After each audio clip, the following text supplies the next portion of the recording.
গণ অধিকার পরিষদের সভাপতি নুরুল হক নুরের উপর হামলার ঘটনায় সরকারকে কড়া হুঁশিয়ারি দিয়েছেন বিএনপি নেতা ইশরাক হোসেন। গতকাল মঙ্গলবার বিকেলে ঢাকা মেডিকেল কলেজ হাসপাতালে নুরুল হক নুরের কেবিনে দাঁড়ানো একটি ছবি ফেসবুকে পোস্ট করেন তিনি।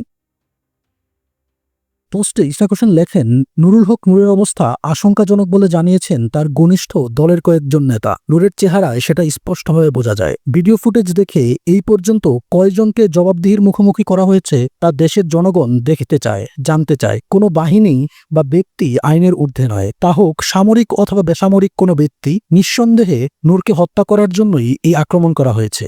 ভিডিও ফুটেজ দেখে দোষীদের অবিলম্বে গ্রেফতার করতে হবে। নূরকে সরকারি উদ্যোগে অতি সত্বর উন্নত চিকিৎসার জন্য বিদেশে পাঠানোর ব্যবস্থা করতে হবে।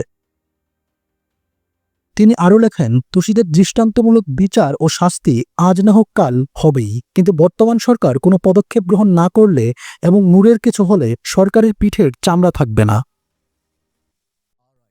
গত ২৯ আগস্ট কাকরাইলে জাতীয় পার্টির কার্যালয়ের সামনে আইনশৃঙ্খলা বাহিনীর হামলায় গুরুতর আহত হন নুরুল হক নূর। রাতেই তাকে ঢাকা মেডিকেল কলেজের আইসিইউতে ভর্তি করা হয়। পরে অবস্থার একটু উন্নতি হলে গত ১ সেপ্টেম্বর তাকে কেবিনে স্থানান্তর করা হয়। এদিকে গতকাল মঙ্গলবার রাষ্ট্রীয় অতিথি ভবন যমুনায় প্রধান উপদেষ্টার সঙ্গে সাক্ষাৎ করেন নুরুল হক নুরের সহধর্মিণী মারিয়া আক্তার সহ গণ অধিকার পরিষদের নেতারা। এ সময় প্রধান উপদেষ্টা তাৎক্ষণিকভাবে স্বাস্থ্য মন্ত্রণালয়কে সুচিকিৎসার জন্য নূরকে বিদেশ পাঠাতে নির্দেশ দেন। তিনি বলেন, এ ঘটনায় আমরা সবাই স্তম্ভিত। তার সুচিকিৎসায় আমরা সব ধরনের ব্যবস্থা নিয়েছি। একই সঙ্গে এ ঘটনায় বিচার বিভাগীয় তদন্তও হচ্ছে।